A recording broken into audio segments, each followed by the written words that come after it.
Manchester City want Patrick Vieira to return to the club in the future as manager, and he also wants to. He starts as head coach at New York City FC in the new year. This is Alex Williams, used to be the goalkeeper for Manchester City, now works with City in the community. Lovely to see you, Alex. Thank you. Been at the club, what, 35 years? About that, yes. Probably a little bit longer with my playing career.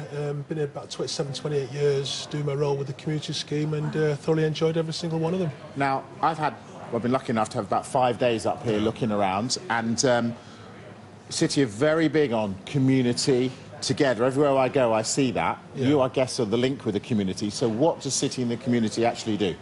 We do a whole host of activities using the brand of football to engage everybody in the community and to work with them. We have health programmes, education programmes, community cohesion programmes, keeping kids away from the dangers of gun and knife crime. And as a collective, we do a fantastic amount of work, and we're part of a national organisation with all the other community schemes, but we've always been seen as sort of one of the class leaders, and we're very proud of what we do. Alex, people think Premier League football is all about millionaires and money, but how does football have a positive effect on the community around here? Well, we've opened our doors to this fantastic CFA centre over the last 12 months. We've run over 500 activities, which equates to around about 900 hours of activity time on site, and we've worked with about 5,000 youngsters, and the majority of that work has actually been free, so we've been totally inclusive, supported ably by the Premier League, PFA and Football Foundation. So how much access does the community have to this facility? We have an awful lot of access. Every single time the kids are off school, we do free football sessions.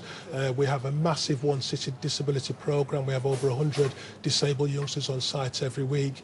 And we even do walking football for some of the senior local community people who come down and have a walk around and pretend to be, you know, Sergio Aguero, etc., etc. So it's great. We have the list of what we do is endless, and we go right from the spectrum of youngsters right through to senior citizens. Well, Alex, all the best with that. Keep going. Lovely to see you. Thanks for coming on. Thank you very much. Pleasure. Nice to meet you. Thank you.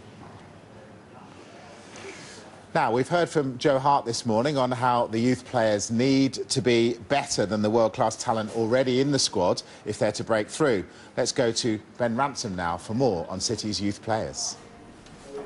Welcome to the heart of the CFA. We're actually in the academy building here, when you can imagine all the kids coming in that join the academy at 6 all the way through the under-18s and into the elite development squad. This is where they're based on a day-to-day basis. You can probably see behind me there's the gym facilities and the benchmark, and that's what it means to play for the Manchester City first team, and probably the most famous moment in Manchester City's recent history, Sergio Aguero's goal that won them the Premier League title. And thankfully I've been joined by a couple of guys who are going to show me around. We've got Angus Gunn. Nice to meet you, Angus, and Kean Bryan as well. Really nice to meet you, chaps. And you, in the EDS squad at the moment, and you're going to take us around and show us a little bit about your manor here, as it were. Yeah, no, it's an unbelievable place to come every morning and train. You know, just the sheer size of it is amazing when you're driving up to it. And we see, Kean, the facilities there, like the gym and stuff. I mean, how special are these facilities you get to use on a day-to-day basis? Yeah, it's unbelievable. It's like us kids going into this, and this environment is unbelievable, and to see this environment that we can come into every day and work in this, it's unbelievable for us, and hopefully it can get us to the top level. Well, it's not all about work, is it? I know there's a bit of play involved as well, and you're just going to show us here perhaps how you wind down as well, because you spend a lot of hours here, don't you? Yeah, we're going to have a quick game of pool and see who can win. So how much time do you spend here then, Angus, on a day-to-day basis? Generally sort of in the games room, it's sort of after lunch, just when you're sort of letting your food settle down, relaxing, and then obviously you go in the gym a little bit later. But yeah, it's just generally after lunch for a few hours. Hey, we've got one leg cocked up here, so obviously you play a bit of pool and stuff in your spare time. But when you first came into this facility, what sort of an impact did it have on you? Obviously at the start it was unbelievable, because obviously we come from a place like Carrington, which was amazing as well, but nothing compares to the sheer size of this. It was just amazing, really. Well, you better get down and play a shot here, and I'll grab you for a second. I mean, you were here obviously since you've been 11, I think I'm right in saying, haven't you? So you've seen the real transformation of the club. What's been the biggest change for you? Well, obviously I started at Platt Lane when I first joined City, and it was obviously a good place to be, but then you moved on to Carrington, and then that was, for me, it was unbelievable going into that place. It was a lot bigger than Platt Lane. And then now we're at this fantastic building, and to be here, we feel blessed every day to work in this environment, and I think we're all lucky to be here. It's like even some of the England lads, my friends that was here not long ago, they come to us and they're saying, we're so lucky to have this, so to hear that from other teammates from different clubs, it's unbelievable, and we're thankful for this every day. Well, the manager also talks to you, I know, about your future. You have these chats with him. What's he said to you about your development here?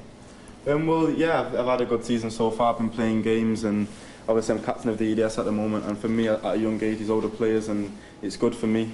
So hopefully I can get on loan soon and do something in the leagues, and hopefully that will progress my career. And it's been a long while, hasn't it, since a player's come right through the academy to be a regular here at Manchester City. Micah Richards is probably the last man to do it. Is he an inspiration to you guys in the EDS squad? Yeah, well, definitely to me personally as well, because I know Micah, I've spoke to him and he's had a chat to me about it, and all he says to me is I've got to work hard, and just because it's a club like Manchester City doesn't mean that we're not going to break through. Like, if we work hard every day and we've got the talent to do it, then we're going to play first team football. But at this moment in time, it's a very good team, so it's going to be hard to break through, but hopefully I can. Well, let's hope so. I mean, you've got to break in a different sense area. You've got to go and play Paul quickly. Angus, I'll grab you in because you've got a very famous father. We'd better point that out. Brian Gunn, former Norwich goalkeeper as well. What's he said to you about your career? What does he make of these surroundings? He must be pretty impressed. Yeah, no, I think you know, the best of people obviously think this place is amazing, and we've had a lot of you know, big names here already looking around.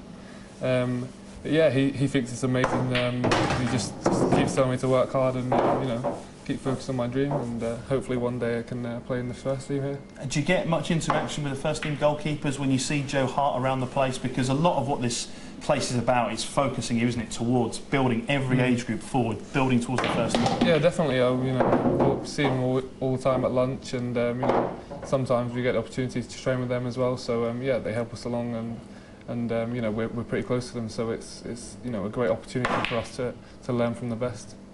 Boys, thank you very, very much for showing us the inside workings of the CFA. We'll let you get on with your game, but there you go. Hopefully just an insight into perhaps the way this place is set up to really encourage these new stars of the future and get them and develop into the first team as well.